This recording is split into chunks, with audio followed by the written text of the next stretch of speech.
away from Naru and Elwind in particular. He's a fantastic Fizz top player.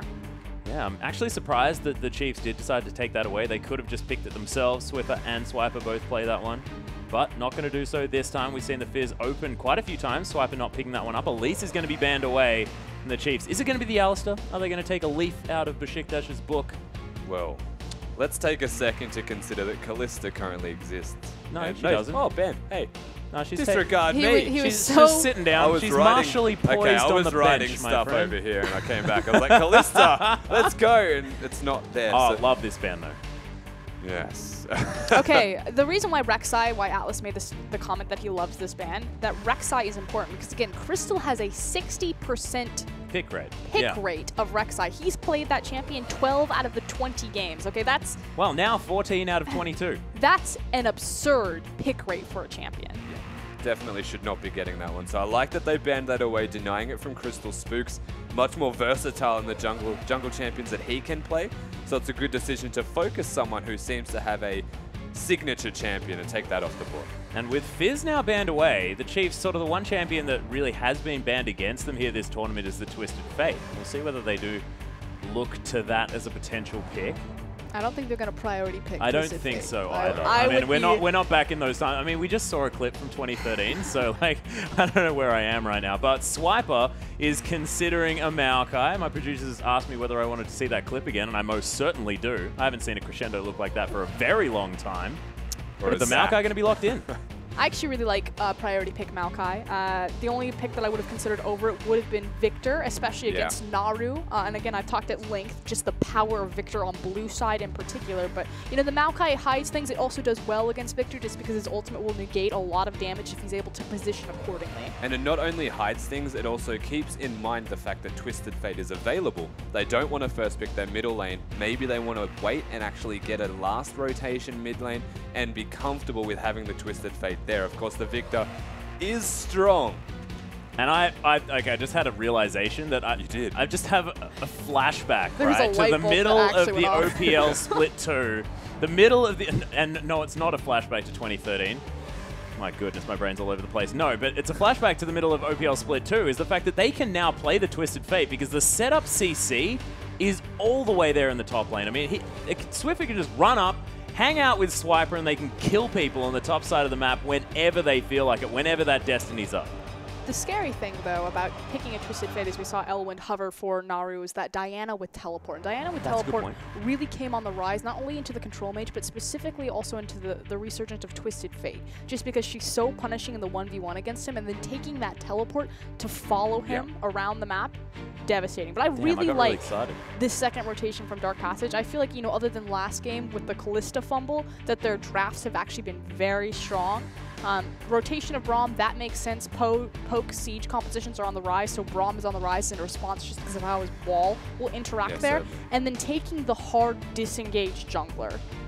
Yeah, the thing that I'm really scared about is Yasuo right now. That's what I was going to say, though, is that like Swiffer can't actually play Yasuo, so it takes away the threat of getting rid of the double wall comp, because he literally cannot play that champion.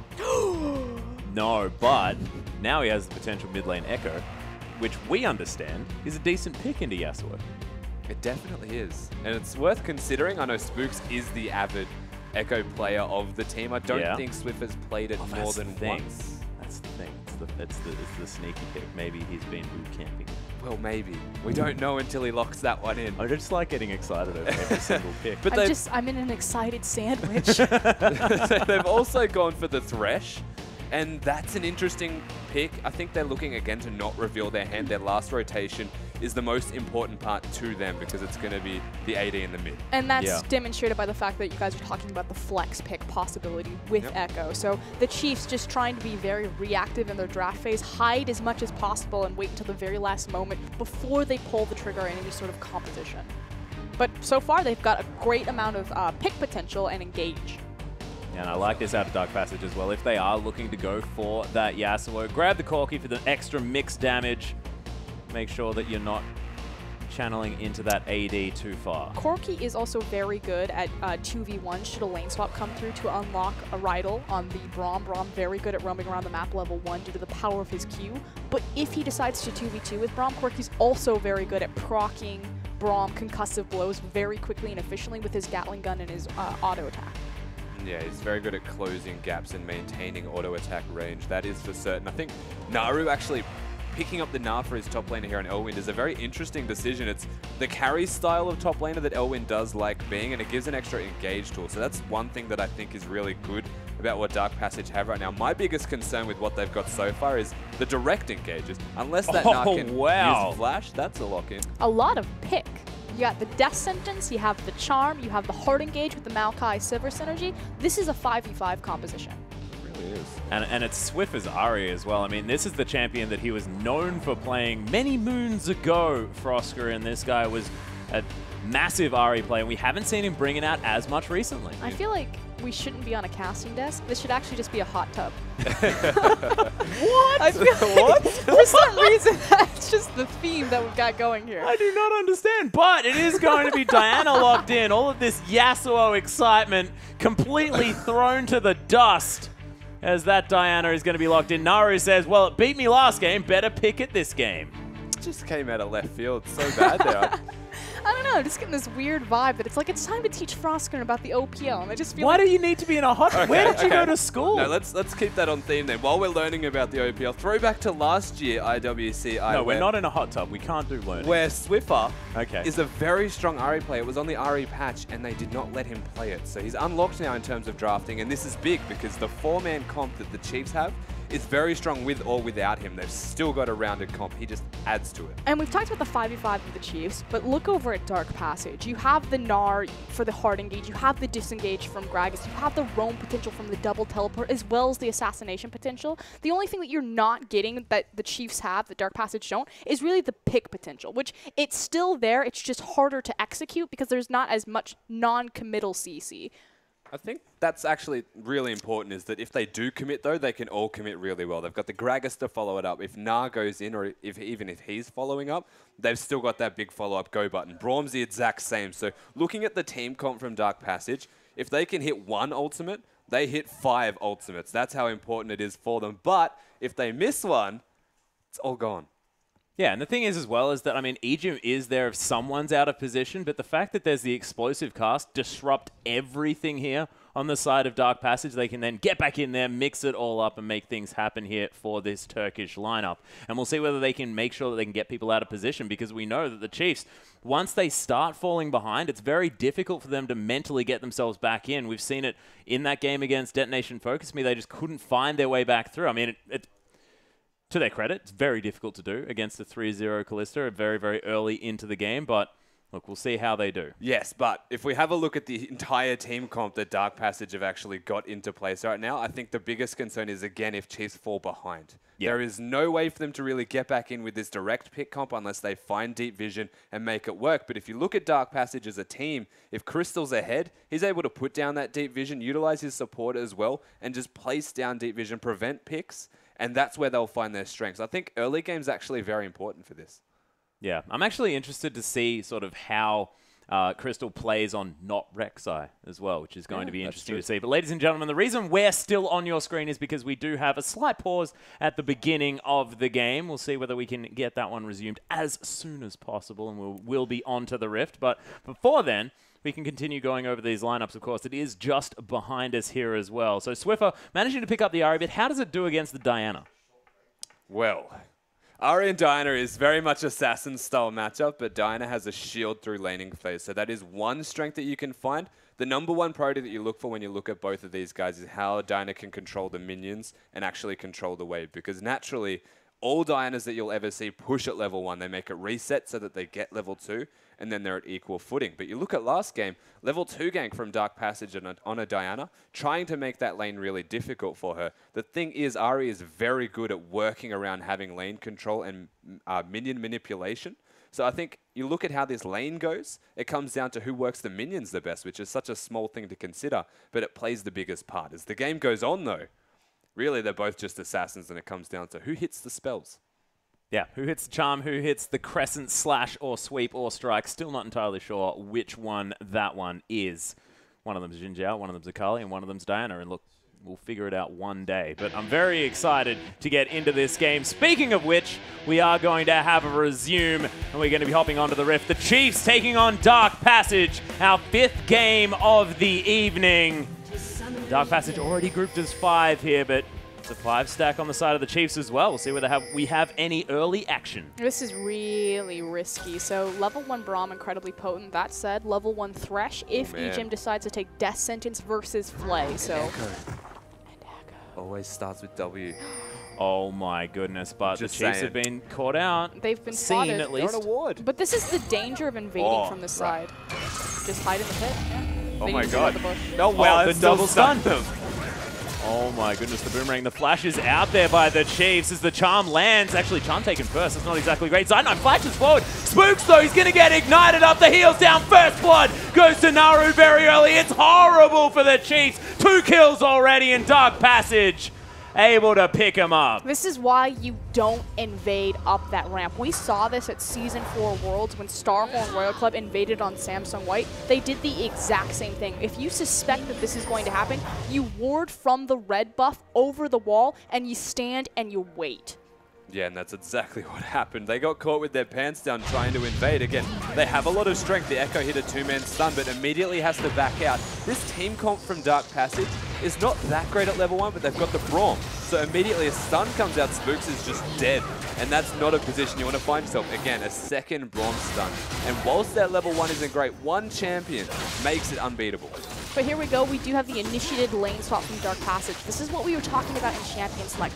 Unlock this Braum, put Corki into a 1v1, 2v1 at worst case scenario. He's totally fine. He's self-sufficient, he has long range reach with his rockets, and more importantly, getting Rydal to impact the map.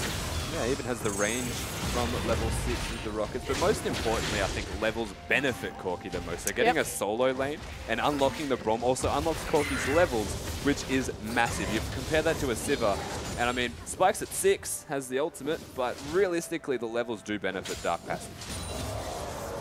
Well, Naru does still have the flash, but can he get out of the Death Sentence? Doesn't quite find him there. The Flay's back, able to get the stun out here as Swiper makes his way in. The chaining of CC is going to be enough, and Swiper grabs the kill. That's what we define as super dead. The chain of super dead would have been a good one there. Was phenomenal. What a beautiful adaptation from EGM, though. So the flash comes through from Naru, so he doesn't hit the hook, but he connects onto the creep, follows it through, and gets a fantastic Flay. Yeah, and even to take that one little step further is that Echo didn't immediately go into the stun. He waited for the duration, knowing that there was no flash available already used, and stuns at the last second. So the comboing a CC from the Chiefs was very on point. They make a pick back, but all things considered, Dark Passage still a kill ahead. We're going to try and get things done here, of course. 4-man stack towards the top side of the map here, but no one from the Chiefs hanging around. In fact, they're looking at a fast push of their own. EGM helping out with this wave clear as well, as Boomerang's just flying left, right, and center. Just left, really.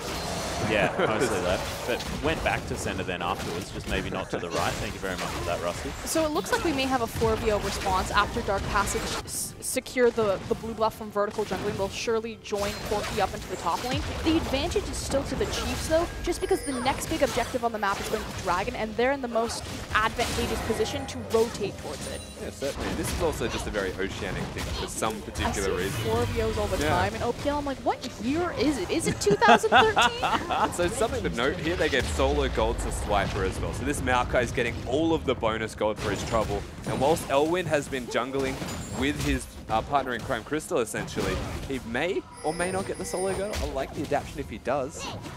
There you go, matched. Oh, wow, that is so cute. As previously seen in TSM versus Gravity. Well, you know what? It did happen then, it's happening again now, and the sole purpose of this is trying to get the top laner ahead of their opposition top laner, but they didn't get that. No, not going to get hit by the charm. EGM finds his way in one more time with the Flay.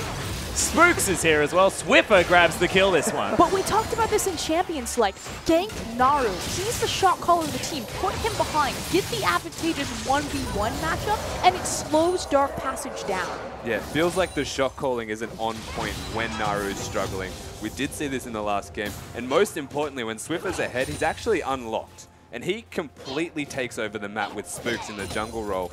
But you take a look at how it got to here, that's Egypt. It also forces Diana to use the teleport defensively to compensate and shore up her losses, making sure that she gets back to lane for the farm. And Swiffer this time actually picking up the Megatron Cloak as well, so going towards that Abyssal Scepter, but making sure that he's not going to be dying too quickly from Naru here if he does decide to go all in. Does have the Ignite as opposed to that Teleport, but of course able to move pretty quickly with that Spirit Rush and of course the Orb of Deception. Ejim looking to try and annoy Elwin. Dark Passage is there as well, as Death Sentence not going to find it. But Ejim, man, he's been playing so well. Spooks, on the other hand, struggling just a little bit. Gets a nice stun against both of these guys and phase dives over the wall. Easy peasy. I don't know why I said he was in trouble. He gets out perfectly. Oh, and he'll be able to take himself some Krugs. Yeah, why not? They're his own jungle, right? I was on my way here anyway. Yeah, exactly. Well, or Crystal might decide to take, just one auto attack. That Slap is so Crystal. frustrating. Get in there. Denies the camp as well. Swiper says, oh, I'm sorry, I'm just a tree. Biggest boot with a trophy to take a Krug ever. But again, Ejim was going to that top lane. He has been everywhere on the map, and he's actually the reason that there has been 2 kills in this middle lane. Not even from hitting hooks, from hitting flays after the hook hits a minion to put him in position. Rusty, are you ready for some fun facts? Maybe. Ooh, fun facts of Proskeren. Ejim has 100% kill participation. Wow, stats. That was it. Yeah. So does Spooks. And he's got half of the death participation as well. Would you say that they've been unlocked to impact? I don't know what you're saying right now. Is this another hot tub conversation that I'm just not quite into? Oh my god, we're in the hot tub time machine. If only Zillion was here. Oh my goodness. Okay, Rydell's going to get stunned up there by the Death Sentence. Played back as well as Swiper finds his way in. Rydell able to flash his way out there. Ejim is going to secure it with the last tick of the Ignite, and the Chiefs just rotating around, picking up turrets. This is something that we need to talk about, though. So we said bottom taking the tower, making the 4VO, that they'd rotate to Dragon to be the next objective. Death Sentence. Oh my goodness. Scratched his behind. They've completely ignored that. They immediately rotated Sivir up into the top lane and just have continued to pressure down the standing gold versus the timer-based Golden Dragon. Yep, completely. And it's a very smart idea because it accelerates their itemization. It gives them actual gold opposed to just controlling a potential win condition. The stats aren't that relevant from Dragon that early. And the reason why they're able to do this in particular is just because the mid laner is ahead. Because Swiffer is ahead, if Dark Passage ever tried to collapse onto the Dragon without significant numbers advantage, they wouldn't be able to do it, because if Swiffer and the jungler are there, just because of how strong this Ahri is, they could easily force them back off of it. Keeping in mind, of course, the teleport kind of helps in that regard. Right at level 2, what the hell? What? Okay. He's roaming more than he's in lanes. I don't.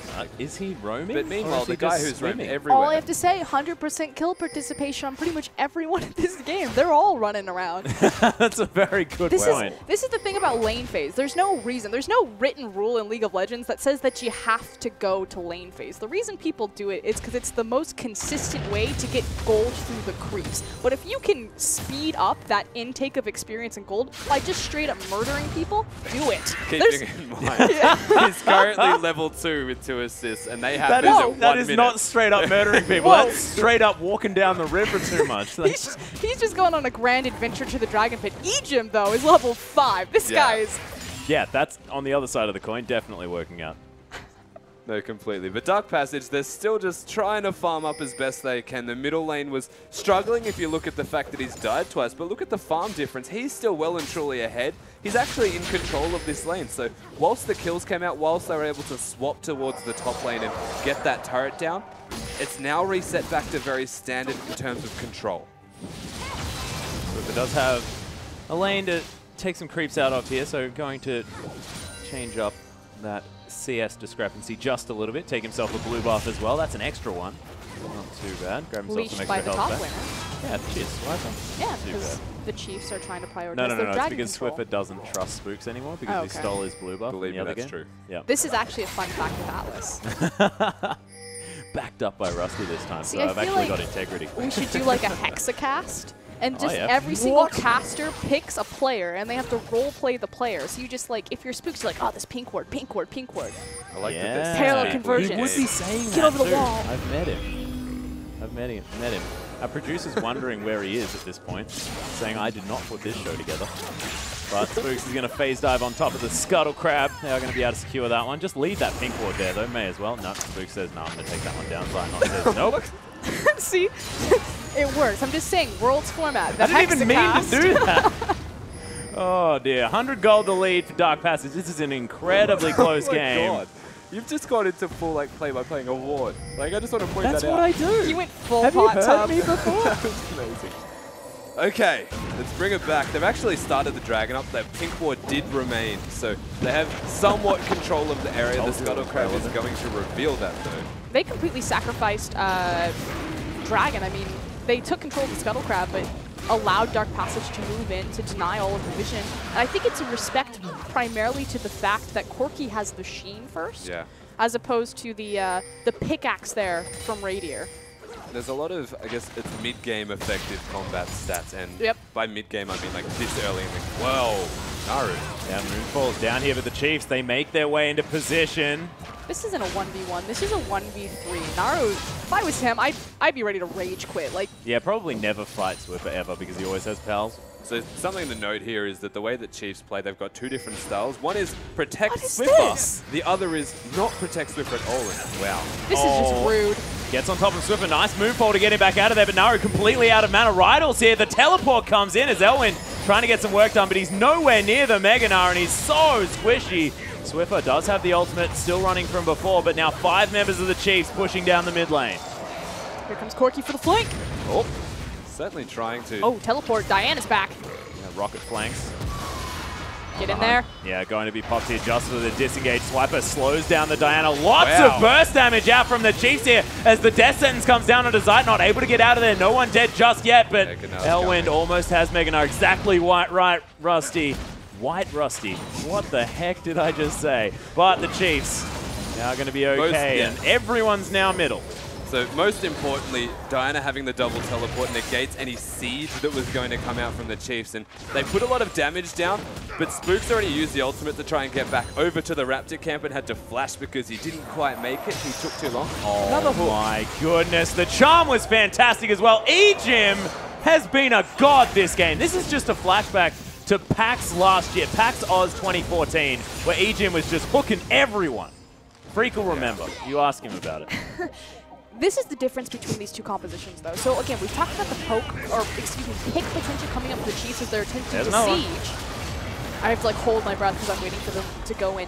Dark Passage are entirely reliant on Elwind for their initiation. We saw this. They tried to chase and flank with Naru's teleport to force the Chiefs back, but because of the Sivir ultimate, unless Gnar is leading the charge, Dark Passage do not get to dictate when these teams fight.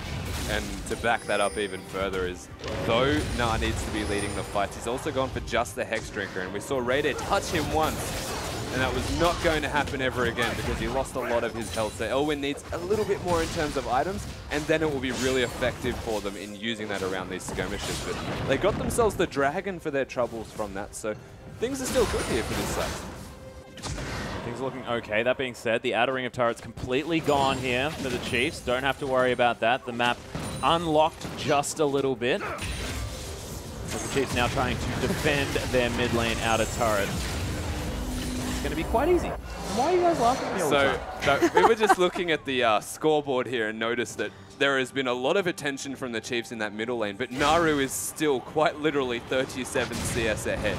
He does not care that you have focused him this much. He's able to teleport back to his lane.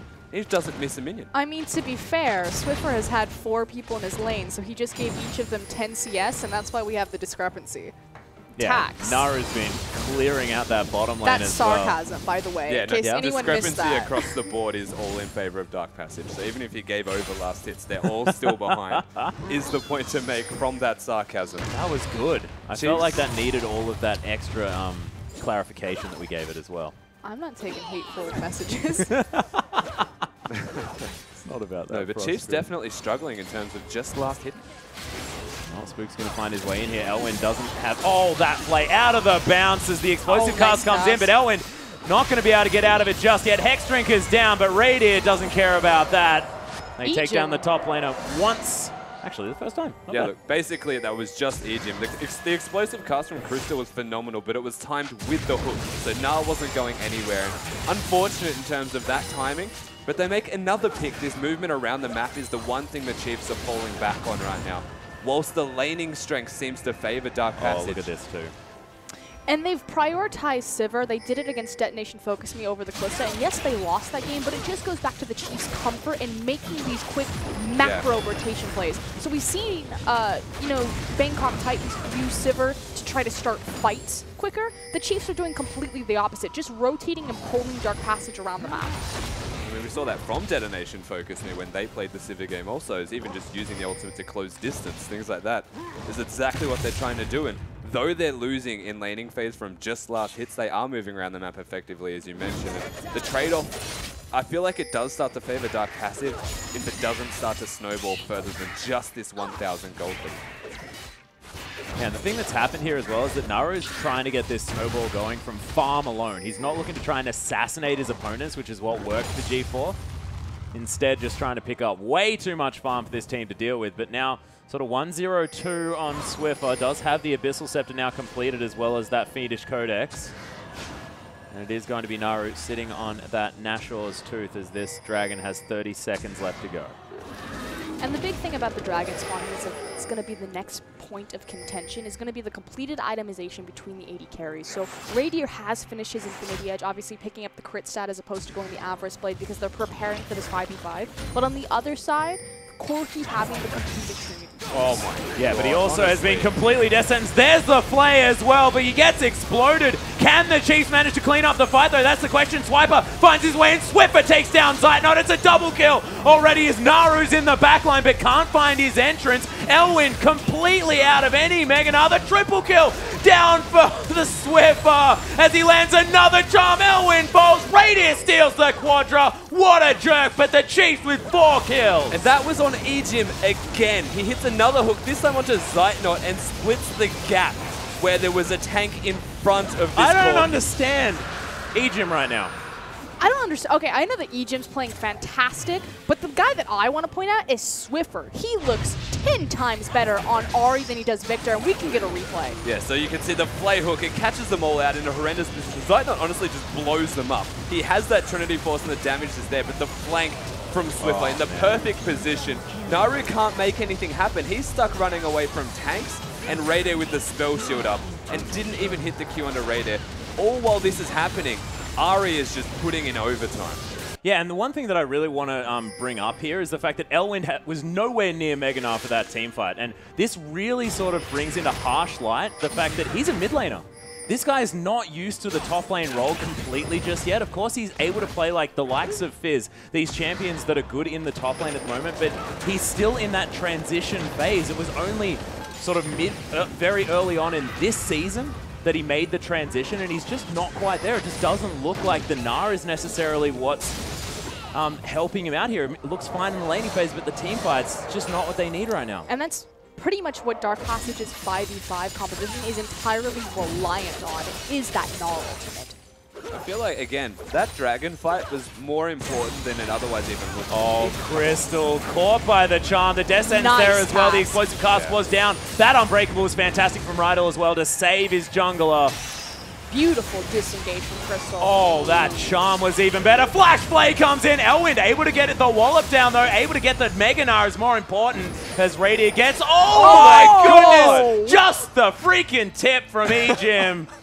Able to take it down with a death sentence. That was ridiculous. Why does he not? What is this? How does he... This is just a highlight reel of Ejim right now. Yeah. He's making his own highlight reel in the middle of a game because he does not miss hooks. The most important thing there is they just found an advantage from a dragon fight, and early effective items were bought from Dark Passage. So they were looking to fight sooner rather than later. And the fact they just lost the fight gave Chiefs an advantage in items, and then immediately again they find another fight where they're behind in items. So Dark Passage have found themselves, though it's only 3k down, seemingly further. Yeah, and this is just Ejim pulling another Alistar. This is what he did last wildcard. He's now making it work on the Thresh, playing back the red buff, you know, doesn't even matter. But Dark Passage looking to try and take this one down. Not going to be able to. Spooks has to secure it with Zeitnot in the area. Didn't want to let that one go across. And this is something that the Chiefs are really good at. When they do find a lead, they're so punishing at playing from ahead. I don't know why I'm telling you guys this, because you know. No, tell me. Telling the viewers. Because we're not the only ones they're here. such a proactive team. We talk about their triangle vision pretty much all tournament. They're so good at setting up 4 objectives, and it punishes them when they're behind because their execution is still kind of 50-50. But if they're ever ahead, if they have that advantage, they're probably one of the most advanced teams of the international wildcard at identifying the correct objective, setting up for it, and executing on it. And even further is the Dark Passage, from what we have seen of them, seem to struggle when they are actually behind. They're setting up, they're dealing with this pressure that the teams put down when ahead. They look to flounder. Yeah, Naru now is getting dealt with here as Swiper just tanking up so much damage. Ejim falls down, Spooks almost falls as well. Man, the mid laner from Dark Passage almost finds his way back in, but 3-man probably too much. Just styled on. So cool. Completely destroyed them. They need to start respecting the damage that Naru has. He's got 2 completed items now, and he does do an abundance of damage. And that is why he's starting to split push. He can deal with Swipe on this Maokai. And Swiper's resistances, his finished items, they don't actually exist because he's got a lot of everything. Yeah, he's got bits of stuff. I think is what that's called. Bits of stuff. Bit of everything, a lot of nothing. Yeah. But Righteous Glory is only that recipe away. Rusty. What's that? Yeah, okay, so he's going to be able to finish that one off. Does, of course, have the Spectre's Cowl going towards that Spirit Visage very, very soon. And we'll see whether he can grab himself that Frozen Heart. Because I have a feeling everyone starts to realize what a Maokai is going to build almost every single game. Okay, we've got the 2-minute warning on the Dragon. Like you said, we've got a lot of ingredients for itemization coming out. Surely these teams, again, will look for another 5v5. I can't see anyone kind of giving away free objectives at this point. Again, the guy I want to talk about is Swiffer. His previous games have been on Victor, and just night and day performance. I don't see a lot of Swiffer, but on the Ahri, he likes to chase people. And on Victor, he tries to do the exact same thing, but that's so punishing to his team because they rely so much on the big, heavy AoE damage. On the Ahri, it's not as punished because he's so quick and able to chase to his heart's content, but then to quickly get back in position for the Chiefs. Yeah, and it's so important because of the fact that if he was on Ahri in his other games, then he'd be able to get over the walls. He'd be able to Spirit Rush his way into these fights, could have saved those situations. Definitely looking like he's sort of unlocked just a little bit in the fact that he can make positional mistakes because he just flies after people. Yeah, definitely. In games they've lost, it's felt like they've struggled with their mid lane and getting there. And Naru does not care that Raider's there.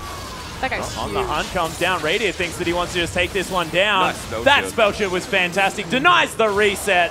And Ejim was, of course, just round the corner. But to be fair, Naru shouldn't be that far forward. Look at the vision that Dark Passage have. It's pretty much non-existent. Oh, there's a ward? That Tri-Brush. So Naru placed his own pink ward in that Tri-Brush. Not when he's, you know, 2 towers deep on their bottom lane. That was sarcasm? Lane. That was sarcasm again. Sorry, I forgot that we've got to iterate this sarcasm a lot. We need a special voice, like an accent, when we do sarcasm. Okay. Rising inflection. Just try and do my accent. No, do your Christopher Walken accent for sarcasm. No, that's not it. I don't think that should ever happen. Spooks is going to chrono break his way to safety. Ejim not going to get touched too much by anything here as half of the health left on that turret. And Radiant, he's just split pushing on the bottom lane. He says, Naru, you can do it, and I'll have a go too. Yeah, there's no Diana available. He has the teleport, of course, can get there, but there's no real purpose. As Radiant should be able to get this one quite low. May go down. Yeah, it is going to go down. No teleport is going to be used here as the play's not going to land there onto Rydell.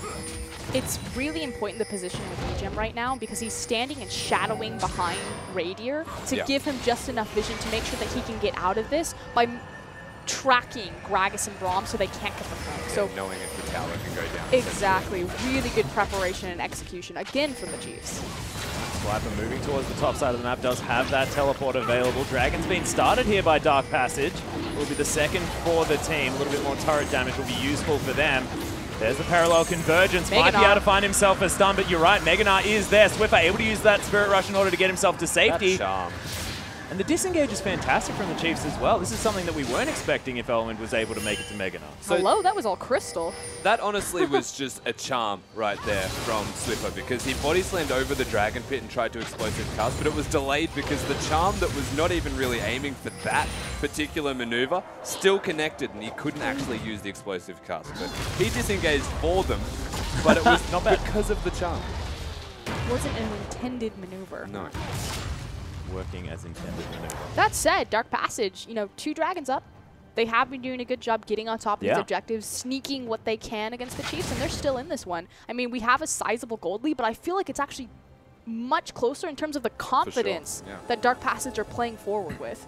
Yeah, and it also goes to show as well, I mean, they've grabbed a couple of dragons. The Chiefs have been forcing down these turrets as well. That means there's a lot of extra standing gold now on the map for DP to deal with, and they have a Diana. They have a split push threat. These towers are going to fall down if they can get this split push working out for them.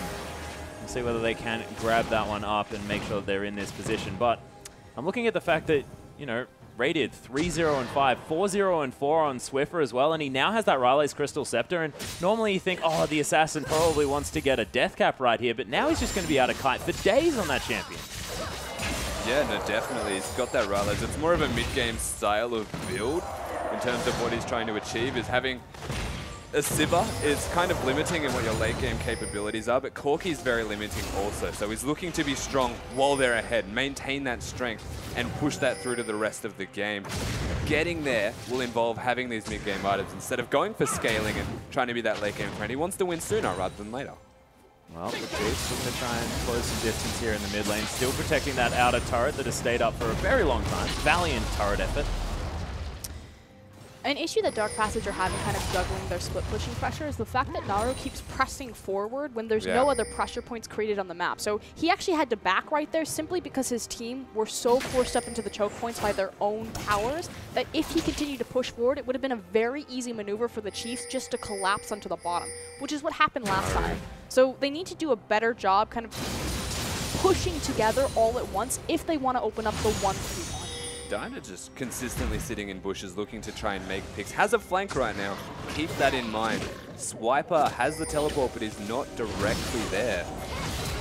Oh, there's the flash engage here from Rydal. Knocks up Ejim as Zeit not over the wall. Death Sentence on Naru. Avoids the engagement, but Spooks is going to get exploited. Able to use the ultimate and gets out of there. 2 dead already. The bottom lane down. Swiffer going nuts in this fight as Naru can't find a target. Double kill for Swiffer. Elwin's dead as well. That's one for Radier. And Swiffer flashes forward, takes some turret shots in celebration. And Chiefs, they might be able to break the base. Tanky stats and Radier not getting in range to be engaged on was the sole reason. Spooks was down to single-digit health then as well. That was ridiculous. They wasted a lot of time trying to get down Radier, just position-wise, but meanwhile Swiffer's legitimately just in the back line, taking everybody down. Ejim just engages in a counter-engage manner so well that they just couldn't turn it around. I mean, effectively, you had both Assassins with a straight free access to the backline. The difference, Swiffer 6-0 and 5, Naru 2-5 and 1. Yeah, it's the fact that Naru tried to engage as well, and he just got broken out of it. There's a Dark Passage, ironically, that is going to get...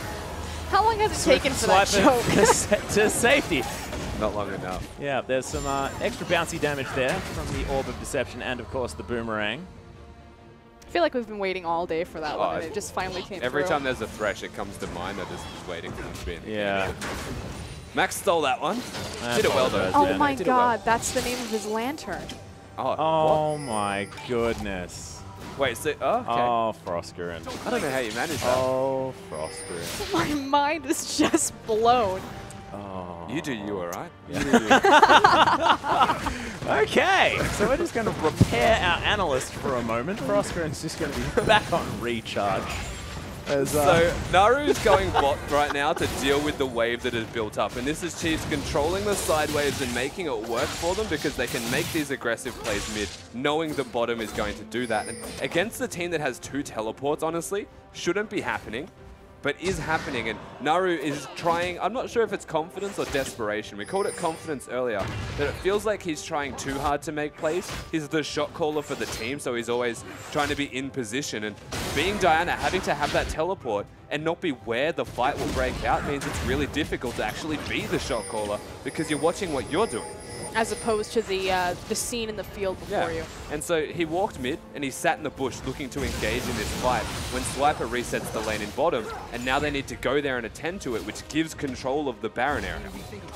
Well, the Chiefs haven't started off the Dragon here. They're looking for Crystal. Charm doesn't land. Neither does a Death Sentence, but Timewinder does. Spook's still looking for this fight. Meanwhile, Naru on the bottom side. No teleport for Swiper. The Chiefs, they need to either make something happen or deal with this because the split push is tearing them apart. That is going to be the inhibitor turret falling down. Inhibitor going to follow so quickly. DP stopping the backs as Swiper's going to get in here, but Naru, he is solo-minded on this Inhibitor. DP, they're going to take the outer turret in the mid lane, and that was a massive misplay by the Chiefs. This is absolute disaster for the Chiefs, but Swiffer now on Naru. Yeah, able to find his way in, just dispatches him quite easily. Radier going to be able to take a phosphorus bomb quite nicely as well, but we'll see whether, with the man advantage, the Chiefs, with 40 seconds, can take down this Baron. Indecision just rocked the Chiefs' base right there. A 1-2 punch. Not only 2 towers in the bottom, an Inhibitor tower and the Inhib, but also first-tier mid-tower. Fantastic performance from Dark Passage on that call. And indecision has been the big weakness of the Chiefs. It's the one reason they have consistently found themselves losing or being behind in games lately, in particular in this wildcard tournament. They're trying again for the Baron. Swiffer. Yep, Swiffer's going to be able to take down Rydal there. Spooks is going to be heading back to base, but does have home guard boots and the chrono break. But I mean, we'll see whether he's going to utilize that combination in order to get back real fast. Effectively, Dark Passage just traded 2 members to stall the Baron and still take that Inhibitor. Yeah. That is completely # work. Oh yeah, and they're going to be able to take a dragon here as well. So DP just playing the map at this 30-minute mark so beautifully at a 6,000 gold disadvantage, 18 kills to 4, might I add. So they're looking at the scoreboard right now going, oh, we're getting crushed. But they're not. They definitely are still getting crushed if it comes to team fighting capabilities. The fact that that bottom Inhibitor is down, it's what I would call the Baron Inhibitor, because it's the furthest away from the Baron area. You have to have someone with a teleport be near that spot. If the teleport's not available, such as right now, Dark Passage can find some control back in their own favor. The middle Inhibitor is down for Dark Passage. The Chiefs have managed to pick that one up, but it's close enough that you can actually just attend to that. It is a stone's throw from the Baron pit. Well, at this point, we do have the Bloodthirster completed here for Radier. Rabadon's Death Cap almost done for Swiffer as well. As Naru, level 17, this is deja vu. It is. Of the last game. Diana seems to be pretty good at getting experience. He's done a really good job getting into that rush through Fog of War as well. I don't think Swiper knows he's there. Oh, no. No idea. They're looking to try and make something happen. Of course, teleport's still available for the Diana, who's just, I think, having a break. Well, I mean, even if Swiper teleports to a fight, Diana has teleport or could just split push the Nexus. Yeah, might be just looking to stop a teleport here, potentially. I think she's more so looking to get some fiber in her diet. Yeah, maybe. Not entirely sure. Nor am I sure what that means. Did it? Trees? Ah, fiber, got it. That's high in fiber? Yeah, yep, No? I get it now. I get it now. It was a joke. It was good. It was good. Did you get it? Yeah, no, I get it now. Did I need to use the sarcasm accent? Yeah, no, you should. Where was your Christopher Walken? So I didn't want to go in. Yeah. We're supposed to, I thought we agreed on the Christopher Walken accent. Don't worry about it, it's fine.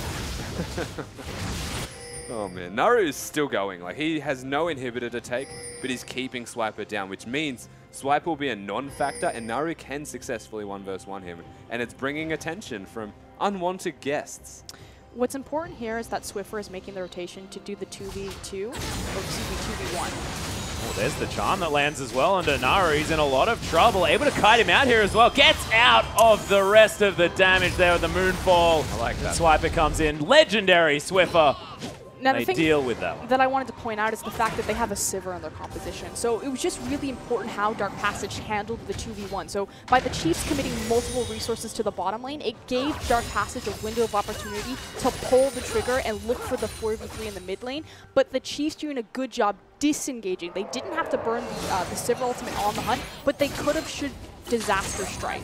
Yeah, definitely. And they had control of the Baron area, the Chiefs, because Ari was with them prior, so they've got the vision. They're able to afford to send someone down there on the chance and disengage themselves with the Sivir, as you mentioned. The way that Swiffer actually played that particular 1v1 was really smart. He saved the third ult and utilized the kiting from the Rylai's, just press the W multiple times, put that Foxfire down, and then saved it for the actual engage of Naru, forced the Zonias, and then just walked into a bush and hit. Well, Spooks doesn't pick up the second ward there for his Raptor Sense. A little bit upsetting, but this Inhibitor is going to respawn relatively soon. Mid lane Inhibitor, of course, respawned a little while ago as well. Both teams just going to have to deal with this and work on breaking some more bases as we move forward. As we check back, about 8,000 gold. The lead here for the Chiefs is Naru. He's respawned as well. Chiefs going to once again have to deal with the split pusher because that teleport's still looming. Of course, double on the side of Dark Passage. Swiper now sort of sole duty trying to hold people off. Naru once again going to get slowed down. Moonfall not going to be there. Just walks in front of the Crescent Strike. Elwin not even going to find him with the Boomerang. Swiffer just playing with the mid and top laners here. He can afford to as well. He has got so many items. Oh, side note. Meanwhile, Raiders in the top lane. Ejim's wandering around the jungle. Spook's taking a lot of damage. Chrono Break takes him back in, just flashes over the wall. The Chiefs looks like they're going to be safe, and they're pulling a Dark Passage on Dark Passage. They're trying to find their way in. Naru manages to get the double Moonfall back, but Dark Passage still struggling to get in. You can see the 40% slow, doing so much work. Ejim finds his way back in. That's going to secure the kill. Wallop's there. The Nard's good into the wall, but Radier finds his way back into the fight. Double kill for the AD carry. Crystal running away. Zeitnot hot on his heels, and the Gragas, you are so dead. Triple kill for Radier.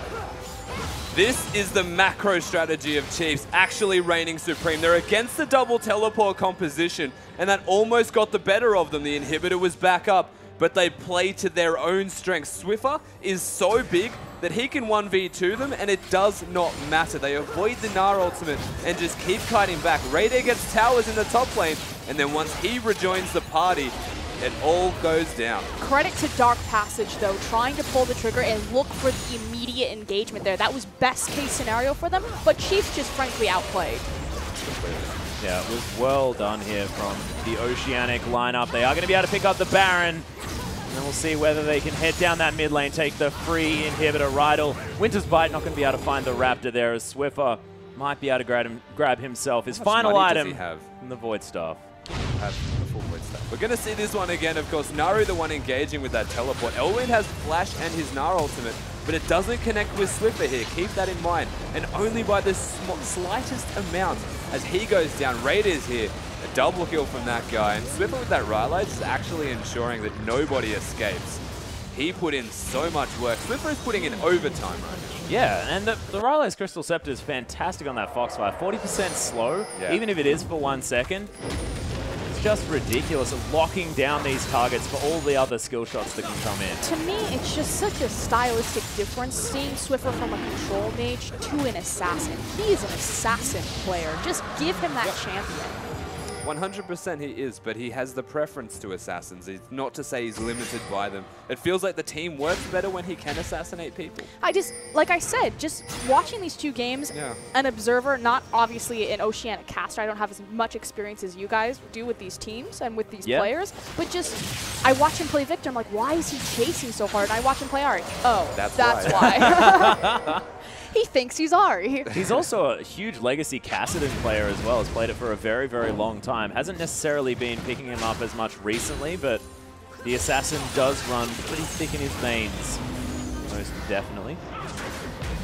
That's a blasting one here for Swiper as well. He wants to get in on the action. Crystal's going to get hooked. A double playback as Rydal's able to get at least the ultimate. Flashes out as well, but here's the cleanup. Double kill for Radiant. Inhibitor's going to die. Swiffer throwing out spells, I think mostly just for fun, as Naru thinks that he can grab a split push. Swiper's waiting there with Blasting Wand at hand. Nexus turret's now going to be falling though as the Chiefs trying to take down the base. Radier's now legendary. Immortal as well as the mid laner. Elwin going to get charmed. It's a double kill as the turret falls. Nexus goes down and the Chiefs 2-1 for the day. Put down Naru, put Dark Passage behind. That was the plan from the beginning from the Chiefs. We saw the immediate 4-man gank onto that mid lane, and the shot calling just never survived. It was fantastic stuff there from the Chiefs. 27-4, I think, the end of that. Yeah. So Dark Passage holding on incredibly well considering the kill differential. The fact that in the mid game it looked like they were able to make plays, able to make at least strategic moves around the map, take down that inhibitor for one. That was looking like a great point for these guys, but Dark Passage lineup just couldn't do anything against this roam squad, and you have to hand it to Ejim. This guy, he held that team together. We said it, he's making a highlight reel from himself already. He played one game. Last Wildcards, he was the alley god. Well, right now he's threshed, to say the least, but this Chiefs side, they did have some hiccups. Dark Passage took down that inhibitor. That should never have happened, and it shows the shot calling errors that can come out of this Chiefs side, but when they have their strengths to go to, when Swiffer's on an assassin, as you've mentioned, and when Radair actually gets kills and gets ahead, they're a side that doesn't look like stopping. I'm really glad that you brought up the Dark Passage kind of macro calls in there. That I think it was probably a 10-minute in the mid-game where they were able to take down both the bottom towers as well as the inhibitor and then trade on mid-tower as well. That just proves how strong Dark Passage still are. The fact that they were down so much gold, but they had the confidence and the forethought to make a call like that. Still, any team who's looking at Dark Passage, you have to be scared of them. Despite back-to-back losses to the Bangkok Titans and the Chiefs now, they're a very terrifying team. 100%. And considering, I feel like we said this at the start of the game as well, the early game was the most important determining factor as to what was going to be the outcome of this game. And 2 early mistakes from the Chiefs. Dark Passage find 2 kills, but suddenly the entire map was controlled, mostly from Egypt to be fair, but the entire map was controlled to the point where Chiefs brought that back and then some. And once the early control was there, the snowball began. And all from this one thing, it became a massive victory. Yeah, that was 50% of their kills happened in the first minute of the game. They only got 2 kills for the rest of that, which went for about 40-odd minutes. Yep. So ridiculous control there and making sure that they were able to keep each other safe and alive throughout that game does come back to Egypt, but there's the fact that the 2 carries of this Chiefs lineup look like they're playing out of their minds, which is fantastic moving forward. It seems like sort of they've come past the hiccup of the fact that, you know, they were a little bit worried about Bangkok Titans this morning. Not so much anymore. I mean, frankly, it could have been that they just overlooked Detonation Focus Me. I mean, you look at that draft phase, and if your day is scheduled, you have Bangkok Titans, Detonation Focus Me, and Dark Passage, and everyone's saying Dark Passage are the team to beat, and Bangkok Titans are the dark horse of the tournament, I can very easily see how the Chiefs would kind of overlook and underestimate Japan. Yeah, it certainly does make sense, and we'll see whether anybody else has made that mistake, as Japan are going to be coming up next, but we are going to throw it out to Sada and Pastry time for some further analysis. This isn't pastry time at all. Jake Spawn Tiberi. We just saw the Chiefs take